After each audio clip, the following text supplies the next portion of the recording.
Oh boy.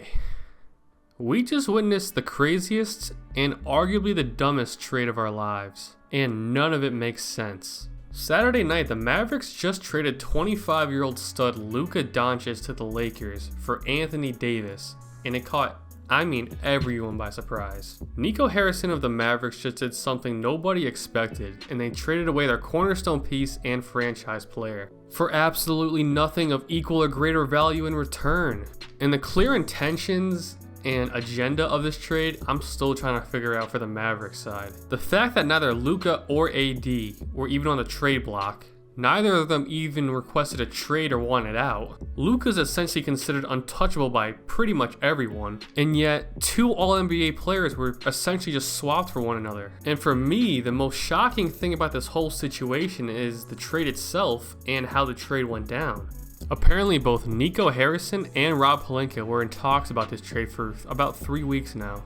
But it's the fact that nobody had an inkling about this trade coming up to it. Neither Anthony Davis or Luka were ever considered on this upcoming trade deadline. And it's the fact that the Mavericks approached the Lakers asking if they wanted Luka, which is the crazy part, because opposing teams are the ones who initiate trade talks for guys like Luka. Now for the trade itself, this might be the biggest fleece of all time. After trading Luka along with Maxi Kleber and Markieff Morris, the Mavericks in return get a 31-year-old Anthony Davis who's had a history of injury problems, alongside Max Christie and a 2029 Lakers first-round pick.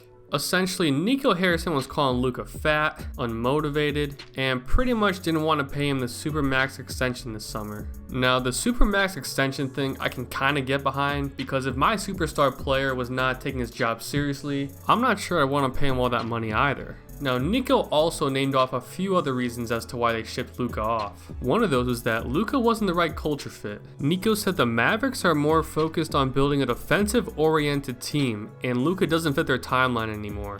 He also said the Mavs are in win-now mode.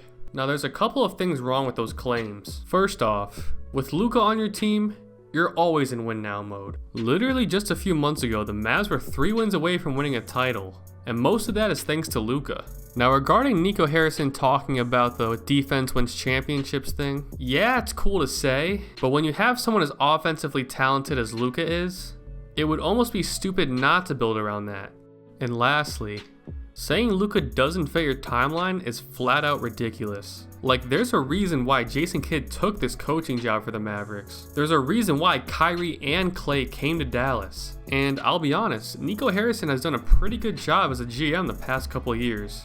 On top of trading for Kyrie and convincing Klay to sign, he also traded for Gafford and drafted Derek Lively. Now, what I think is the most interesting and controversial thing about this whole trade is how quickly the deal went down. Whenever you're trading a superstar in any sport, you're going to hear out all the offers across the league. And even though Nico Harrison and Rob Pelinka have a 2-decade-long relationship, I still find it extremely suspicious that the Mavericks only talk to the Lakers. Why would the Mavs not shop around for the best offer?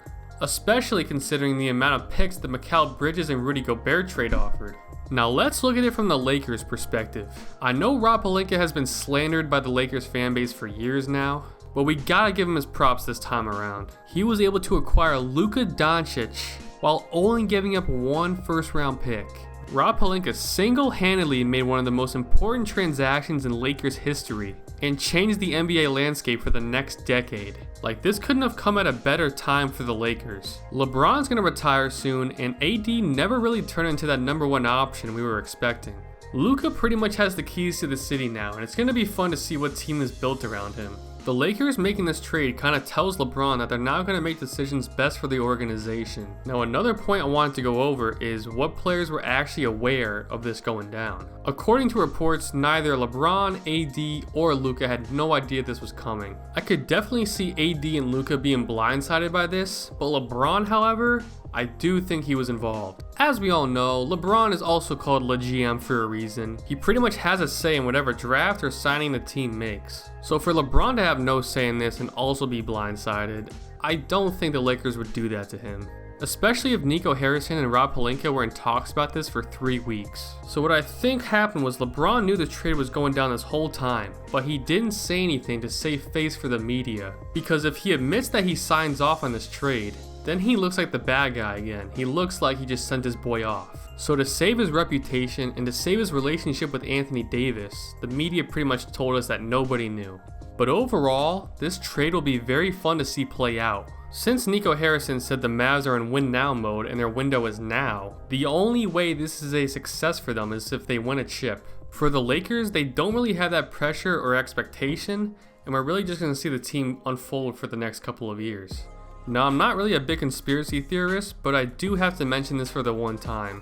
I think there's a possibility where Adam Silver is involved in this trade. There had to be some incentive to directly and only trade with the Lakers, who just happen to be the NBA's biggest market. There's a possibility that this was all one big scheme to increase NBA viewership, because why would the Mavericks only trade with the Lakers, the NBA's biggest market? Why would they not maximize the value of Luka Doncic? Either Nico Harrison has been snorting cocaine, or this is something bigger than anybody could ever imagine. There's also another conspiracy that I'm not going to get into too much, but it involves the Mavericks moving to Vegas. Because from what I know, the Mavericks owner owns a big stake of casinos and resorts in Vegas. But both of these claims are pretty big with not a ton of evidence, so I guess we'll just have to leave it for now. So yeah, here we are. Early February of 2025, Luka Doncic is a Los Angeles Laker, and Anthony Davis is a Dallas Maverick. This move quite literally changes the NBA for the next 10 years. The Lakers will slowly start building their team around Luka, and the Mavericks are under the clock to get as many championships as possible in the next couple of years. Give me your guys' thoughts down below. If I'm a Maverick fan, I'm still livid right now, and my heart goes out to all of you guys. If you're a Laker fan, you're probably sad to see AD go, but you're probably really excited for the future. Even if you're a fan of neither the Mavericks or the Lakers, let me know what you guys think down in the comments below. We got quite the ride ahead of us, boys.